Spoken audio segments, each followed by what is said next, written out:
تو کچھ ایسی خاص فضیلتیں دی ہیں جو کسی اور کو نہیں تھی. بعض فضیلتیں دی ہیں جن پر کتابیں لکھی گئی خصائص. اب مثلا جناب سیدہ کے اوپر خصائص فاطمیہ کتاب ہے، وہ بی بی کے مخصوص فضیلتیں. اچھا خدمت میں عرض کروں گا کہ مولا کائنات کے اوپر ہے خصائص علی. یہ اہل سنت امام ہے، امام نسائی انہوں نے لکھی تھی. مولا کی مخصوص فضیلتیں ہیں. خصائص حسینیہ آیت اللہ جعفر شفتری نے لکھی، امام حسین علیہ السلام کی مخصوص فضیلتیں. بہرحال یہ ایک مخصوص فضیلت ہے مولا کائنات کی جو پاک پیغمبر نے بیان فرمائی. لیکن اس کو بیان کرنے سے پہلے سوئی کوئی نہ بندہ انشاءاللہ آپ کو میں جگاؤں گا. پہلے پاک پیغمبر کی عظمت مولا کائنات کی زبانی بیان کروں گا، پھر علی کی عظمت نبی کی زبانی، پھر سمجھ آئے گا کہ مولا کائنات کا مقام کیا. ذرا توجہ فرمائیے. نہج البلاغہ میں مولا کائنات نے پاک پیغمبر کی تبلیغ کا طریقہ بیان فرمایا. فرمایا کان رسول اللہ طبیبا دوارا بطب. فرمایا نبی ایسا طبیب تھا جو دوائیاں اٹھا کر مریضوں کے گھر جاتا تھا. اس کو شفا صاحب کہتے تھے. شفا صاحب کہتے ہیں کہ محاورہ ہے کہ پیاسا کنویں کے پاس آتا ہے، کنواں پیاسے کے پاس نہیں جاتا. نبی وہ کنواں تھا جو پیاسے کے گھر کے دروازے پہ چلا جاتا تھا. ٹھیک ہے. رسول خدا طبیب تھے اور دوار ہوتے جو سنیاسی بابے نہیں ہوتے تھے، وہ دوائیاں اٹھا کر گلی گلی محلے محلے چلتے تھے. کوئی بیمار ہے تو بیماریوں کے علاج میرے پاس موجود ہے.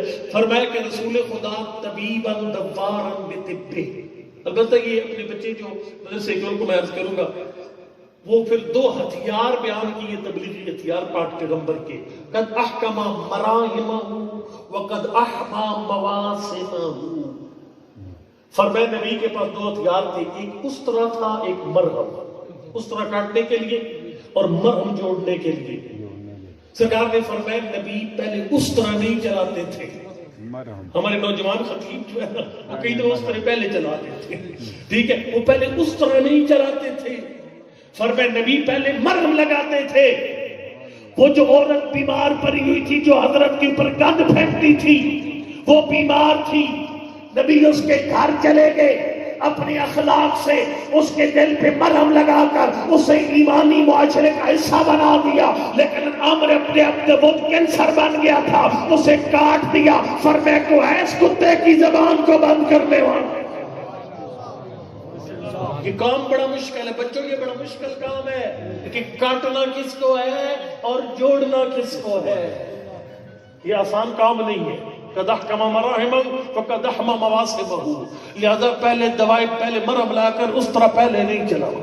ٹھیک ہے، جو نئے خطیب ہیں پہلے اس طرح نہیں چلانے، پہلے مرہم لگانے کی کوشش کرنے، بندے کو پیار کے ساتھ محبت کے ساتھ اس کو اسلامی معاشرے کا ایمانی معاشرے کا حصہ بنایا جائے. ٹھیک ہے. بہرحال پاک پیغمبر کے جو ہے یہ تبلیغی ہتھیار بیان کے اور طریقہ تبلیغ بھی بیان کر دیا.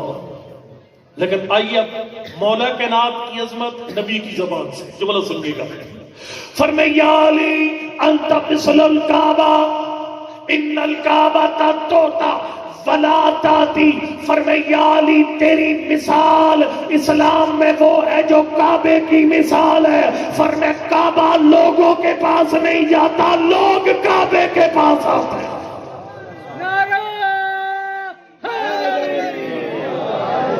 کو سمجھ آئی کوئی نہیں. مولا کائنات نبی سرکار فرماتے ہیں نبی لوگوں کے دروازے پر جاتے تھے طبیبا دوارا بطب. لیکن نبی فرماتے یا علی انت مثل الکعبہ، تو کعبے کی طرح ہے. فرمایا ان الکعبہ تؤتی ولا تاتی. کعبے کے پاس لوگ آتے، کعبہ کسی کے دروازے پر نہیں جاتا. اچھا اب مولا کائنات کی زبان سے دو جملے مولا کی اپنی عظمت کے اپنی زبان مبارک سے. نہج البلاغہ میں دونوں جملے موجود ہیں. پہلا جملہ خط لکھا تھا، بلکہ پہلے حضرت کا بچپن بیان کرو کہ مولا کائنات کا بچپن کیسے گزرا، کس کے ساتھ گزرا. فرمایا کنت اتبع اتباع الفصیل لاثر امہ. فرمایا میں ہر جگہ نبی کے ساتھ ایسے ہوتا تھا جیسے اونٹنی کا بچہ اپنی ماں کے پیچھے چلتا ہے. اور سرکار فرماتے ہیں فلقد کان یجاور بحراف کل سنۃ. فرمایا نبی ہر جگہ مجھے اپنے ساتھ رکھتے تھے، غار حرا جاتے اپنے ساتھ لے کر جاتے تھے. نبی جب بھی غار ہرا جاتے میں نبی کے ساتھ جاتا تھا، فرمایا کن تو ارا ہو ولا جرا ہو غیری، جب مصطفیٰ غار ہرا میں جایا کرتے تھے میں محمد کے ساتھ ہوتا تھا، میرے علاوہ کوئی بندہ مصطفیٰ کے ساتھ نہیں ہوتا تھا۔ سرکار فرماتے کن تو معہو ہینا نظر الوحی، جب پہلی وحی اتری اس وقت بھی علی نبی کے ساتھ تھا۔ اب عظمت مولا کائنات کا جملہ اس کے بعد آ رہا ہے، میں اس وقت بھی نبی کے ساتھ تھا جب نبی پر پہلی وحی اتری۔ فرمایا سمیت رنتر، مجھے کسی کے چیخنے کی آواز آئی، میں نے کہا ما ہذی رنت یا رسول اللہ، اللہ کا نبی یہ چیز کس نے ماری ہے؟ سرکار نے فرمایا ہذی رنت ابلیس قد ایس من عبادت، شیطان نے پہلی وحی سے گھبرا کر چیخ ماری ہے۔ پھر علی کا قصیدہ پڑھا اور نبی نے کوزے کے اندر سمندر بند کر دیے۔ سرکار نے فرمایا یا علی انک تسمع ما اسمع وترى ما ارى الا انک لست بنبی، یا علی جو میں دیکھتا ہوں وہ تو دیکھتا ہے، جو میں سنتا ہوں وہ تو سنتا ہے، بس ایک چھوٹا سا فرق ہے، اللہ نے مجھے نبی بنا کر تجھے نبی نہیں بنایا، باقی اس نے جو کچھ مجھے دیا وہ سارا کچھ تجھے دیا۔ یا علی یا علی، خالق نے وہ ساری فضیلتیں جو مجھے دی ہیں وہ یا علی تجھے بھی عطا فرمائی ہے۔ ایک جملہ اور مولا کائنات کی اپنی زبان سے، اور یہ کمال، یعنی یہ بلندی ہے مولا کائنات کی، یہ کوئی چھوٹی بات نہیں ہے۔ یعنی جو میں دیکھتا ہوں وہ تو دیکھتا ہے، جو میں سنتا ہوں وہ تو سنتا ہے۔ اللہ قبلہ آیت اللہ ریشہری کے درجات بلند کر، بہت بڑے عالم گزرے ایران کے، کچھ عرصہ پہلے ان کا انتقال ہوا، حدیث پر انہوں نے بڑا کام کیا آیت اللہ ریشہری نے۔ اور ان کو سن رہا تھا قوم میں، ایک بڑا پیارا جملہ پڑھ رہے تھے، وہ کہہ رہے تھے کہ یہ جو شیعہ سنی میں گفتگو ہے، ایک اختلاف ہے کہ اہل بیت کون ہے۔ بھائی کہتے ہیں کہ اہل بیت میں بیویاں شامل ہیں، لیکن ہم شیعہ کہتے ہیں اہل بیت میں بیویاں شامل نہیں ہیں۔ نبی کے ازواج ہماری ماں محترم ہے لیکن وہ اہل بیت میں شامل نہیں ہے۔ آیت اللہ ریشہری نے کہا دونوں کی بات ٹھیک ہے، وہ جو کہتے ہیں شامل ہے وہ بھی ٹھیک کہتے ہیں، وہ جو کہتے ہیں شامل نہیں وہ بھی ٹھیک کہتے ہیں۔ اب یہ دونوں باتیں کیسے ٹھیک ہو سکتی ہیں؟ یہ تو تقریباً اجتماع نقیضین ہے۔ وہ جو کہتے ہیں اہل بیت میں ہیں وہ بھی ٹھیک، جو کہتے ہیں نہیں ہے وہ بھی ٹھیک، لیکن جو منطق والے بچے بیٹھے ہوئے اس تناقض میں شرط ہے کہ موضوع اور معمول ایک ہو یا موضوع معمول ایک نہیں ہے۔ فرق دیکھیے گا کیا۔ آیت اللہ ریشہری نے کہا اہل بیت ہوتے ہیں گھر والے، اہل بیت ہوتے ہیں گھر والے۔ انہوں نے کہا چونکہ نبی کے گھر دو قسم کے ہیں تو پھر گھر والے بھی دو قسم کے ہیں۔ کیا مطلب؟ فرماتے ہیں ایک اہل بیت نبی ہے، ایک اہل بیت نبوت ہے۔ اہل بیت نبی اور اہل بیت نبوت اور ہے۔ کیا مطلب؟ قبلہ نے فرمایا ایک ہے بیت النبی، ایک ہے نبی کا گھر، ایک ہے نبوت کا گھر۔ نبی کا گھر کون سا ہے؟ وہ کمرہ جس میں پاک پیغمبر کی قبر، گارے اور پتھر سے بنا ہوا کمرہ جس میں پاک پیغمبر کی قبر مبارک ہے، وہ ہے بیت النبی۔ ایک اس گھر والی اہل بیت ہے، ایک ہے بیت نبوت۔ بیت نبوت کیا ہے؟ قرآن جو ہے نا، قرآن کو سمجھنا آسان نہیں ہے، مطلب ہے اس قرآن کے ایک اپنا انداز ہے چیزوں کو بیان کرنے کا۔ یہ جو قاری صاحب پڑھتے ہیں، بچوں کو پڑھاتے ہیں کہ وَرَتِّلِ الْقُرْآنَ تَرْتِیلًا، اس کا ایک ترجمہ تو یہ ہے نا قرآن کو ٹھہر ٹھہر کر پڑھو۔